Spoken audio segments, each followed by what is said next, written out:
कोनैन में बुलंद है रुतबा हुसैन का, कोनैन में बुलंद है रुतबा हुसैन का, फर्शे ज़मी से अर्श तक शोहरा हुसैन का, फर्शे ज़मी से अर्श तक शोहरा हुसैन का, बेमिसिल है जहां में कुनबा हुसैन का, बेमिसिल है जहां में कुनबा हुसैन का, सुल्ताने दो जहां है नाना हुसैन का, सुल्ताने दो जहां है नाना हुसैन का। अजीजाने गिरामी देखिए हसनैन करीमैन यानी हजरत इमाम हसन हुसैन की शान कैसी शान है। हजरत इमाम हसन हुसैन से पूरी कायनात मोहब्बत करती है और खुद परवरदिगार आलम भी हजरत इमाम हुसैन से मोहब्बत फरमाया करता है।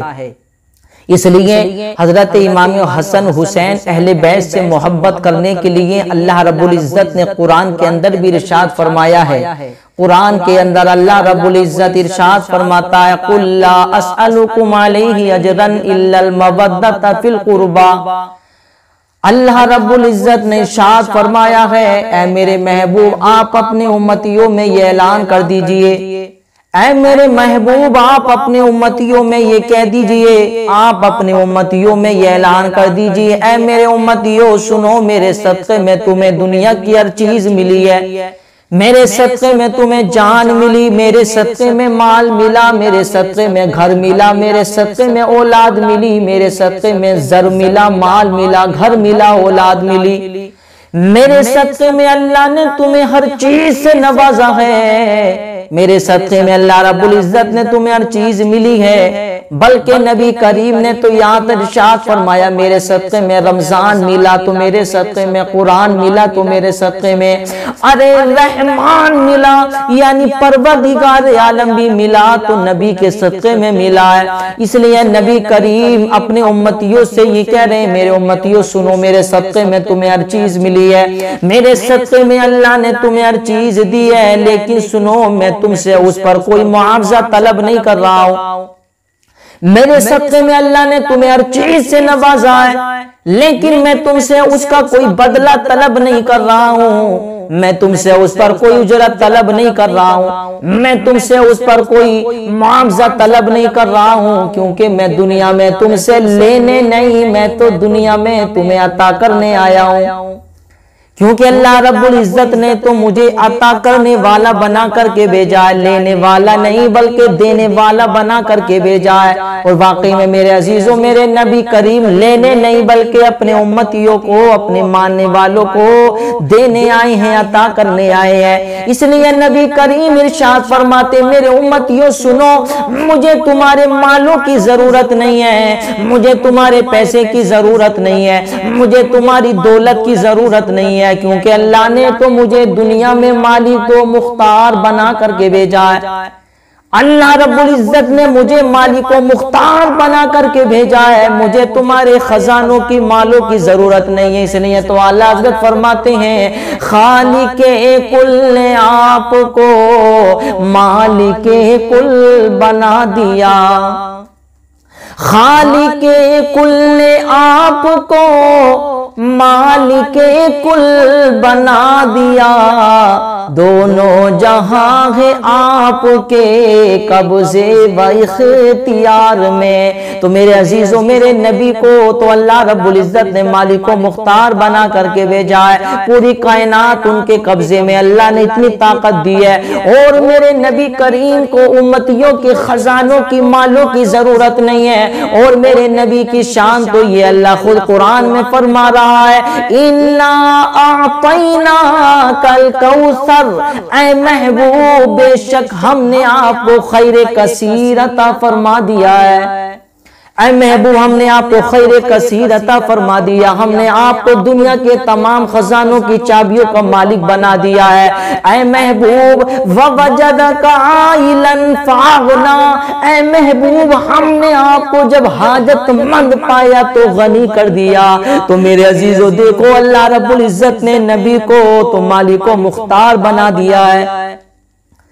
अल्लाह रब्बुल इज्जत ने नबी को पूरी दुनिया का मालिक व मुख्तार बना दिया है। इसलिए मेरे नबी इरशाद फरमाते हैं, अल्लाह इरशाद फरमा रहा, मेरे महबूब ऐलान कर दो अपने उम्मतियों में, ऐ मेरे उम्मतियों सुनो, मेरे सदक़े में तुम्हें हर चीज मिली है, लेकिन मैं तुमसे उसका कोई बदला तलब नहीं कर रहा हूं, मैं तुमसे उसका कोई मुआवजा तलब नहीं कर रहा हूं, बस एक चीज तुमसे तलब है, एक चीज तुमसे मांग रहा हूं, और वो क्या चीज है? तो मेरे अजीजों, मेरे नबी करीम ने इरशाद फरमाया, अल्लाह कुरान में फरमाता, इल्लल मवद्दत फिल कुर्बा, मेरे नबी करीम ने इरशाद फरमाया है, ऐ मेरे उम्मतियों बस तुमसे एक चीज तलब कर रहा हूं, इल्लल मवद्दत फिल कुर्बा, मेरे अहले बैत से मोहब्बत करना, मेरे कुराबतदारों से मोहब्बत करना, मेरे घर वालों से मोहब्बत करना, मेरी बेटी हजरत फातिमा तु ज़हरा सैयदतुन निसा फातिमा तु ज़हरा से मोहब्बत करना,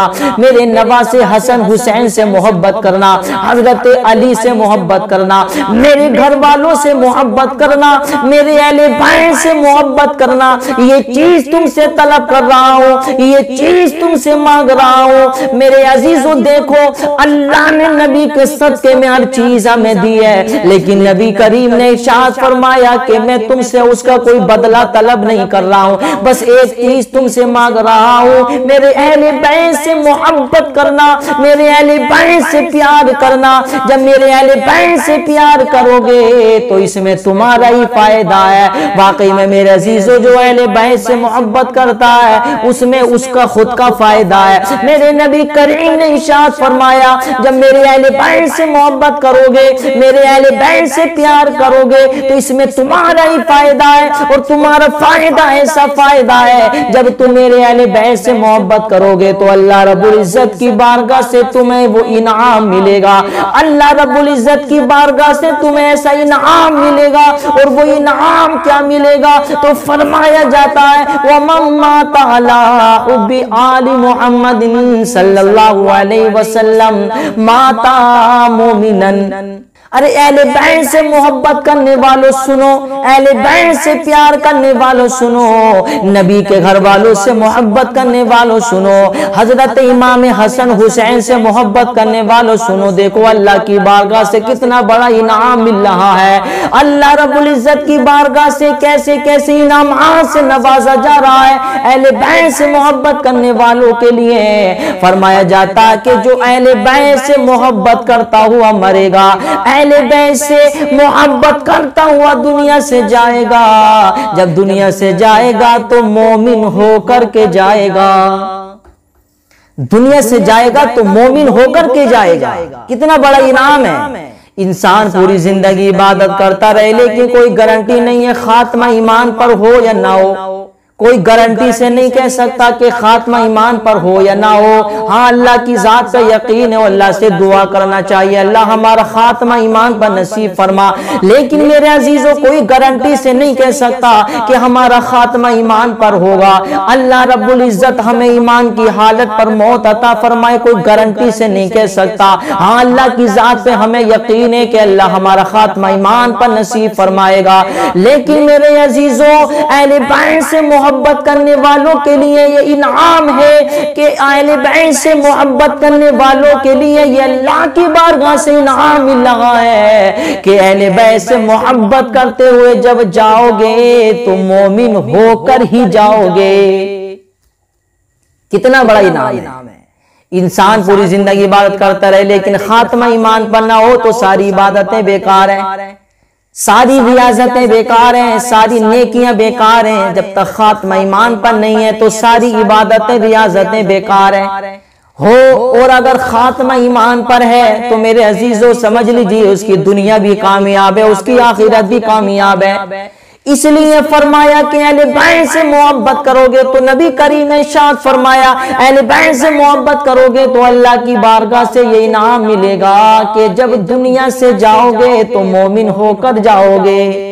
और मेरे अजीजों सुनो, अहले बैत से मोहब्बत करने वाले लोग बड़े खुश नसीब हैं। अल्लाह से दुआ, अल्लाह हमारे दिलों में अहले बैत की मोहब्बत पैदा फरमाए। हजरत इमाम हसन हुसैन की मोहब्बत पैदा फरमाए, हजरत फातिमा ज़हरा की मोहब्बत पैदा फरमाए। अहले बैत से मोहब्बत करने वालों के लिए बड़ी खुशी की बात है और अल्लाह की बारगाह से ये इनाम भी मिल रहा है। और फरमाया जाता व मम्मा ताला हुब्बी आले मोहम्मदिन सल्लल्लाहु अलैहि वसल्लम माता शहीदन। कितना बड़ा इनाम है। फरमाया जाता कि जो अहले बैत से मोहब्बत करता हुआ दुनिया से जाएगा, जो अहले बैत से मोहब्बत करता हुआ दुनिया से जब जाएगा, जब दुनिया से मरेगा, तो फरमाया जाता कि जब वो मरेगा तो वो शहीद होकर के मरेगा।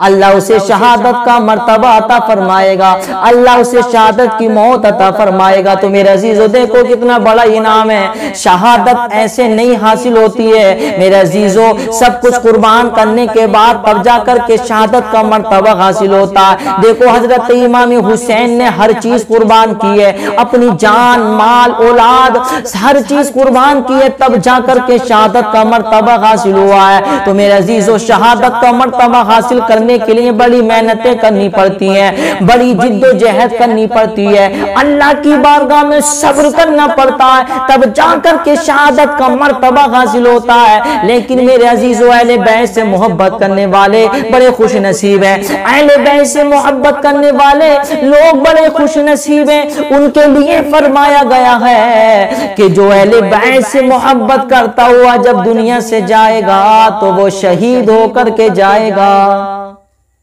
सुभान अल्लाह।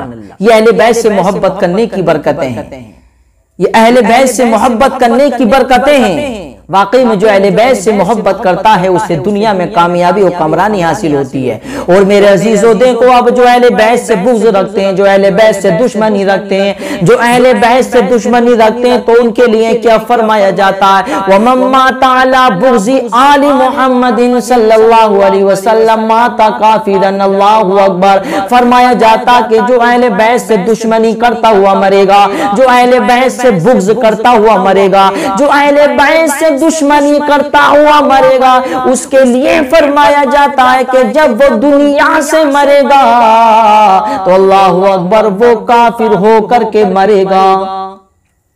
वो दुनिया से जब जाएगा तो काफिर होकर के जाएगा। अल्लाहु अकबर। ये अहले बैत से बुग़्ज़ रखना और अहले बैत से दुश्मनी करना, इंसान जब दुनिया से जाएगा तो वो काफिर होकर के जाएगा। तो इसलिए मेरे अजीजों हम अहले बैत से मोहब्बत करें, अहले बैत से प्यार करें, क्योंकि मेरे आका करीम अलैहिस्सलातु वस्सलाम ने इरशाद फरमाया हसन मुझसे हैं, हुसैन मुझसे हैं और मैं हुसैन से हूँ। जिसने हसन हुसैन से मोहब्बत की उसने मुझसे मोहब्बत की है, और जिसने मुझसे मोहब्बत की है समझ लो उसने परवरदिगार से मोहब्बत की है, और जिसने परवरदिगार से मोहब्बत कर ली तो समझ लीजिए उसकी जन्नत पक्की है। अल्लाह उसे जन्नत का हकदार बनाएगा। इसलिए मेरे अजीजों अहले बैत से कभी दुश्मनी मत करना, अहले बैत से मोहब्बत करते हुए दुनिया से जाना, अहले बैत से प्यार करते हुए दुनिया से जाना।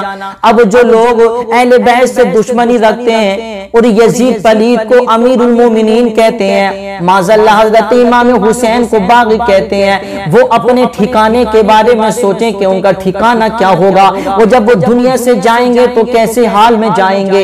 इसलिए अहले बैत से कभी भी दुश्मनी मत करना, अहले बैत से मोहब्बत करते हुए दुनिया से जाना, क्योंकि यही वो घराना है जहां बख्शिश का जरिया मिलता है, यही वो घराना है जहां सफीने नजात मिलता है, यही वो घराना है जो इस घराने से ताल्लुक तोड़ देता है तो समझ लीजिए वो गर्क हो जाता है, वो बर्बाद हो जाता है, उसका ईमान भी बर्बाद है और वो खुद भी बर्बाद है। लेकिन जो इस घराने से अपनी अकीदत और मोहब्बत को जोड़े रखता है तो समझ लीजिए उसकी दुनिया भी कामयाब है और उसकी आखिरत भी कामयाब है, उससे अल्लाह भी राजी है, उससे अल्लाह के रसूल भी राजी है, क्योंकि जिससे अल्लाह उसके रसूल राजी हो गए तो समझ लीजिए उसकी दुनिया भी कामयाब है और उसकी आखिरत भी कामयाब है।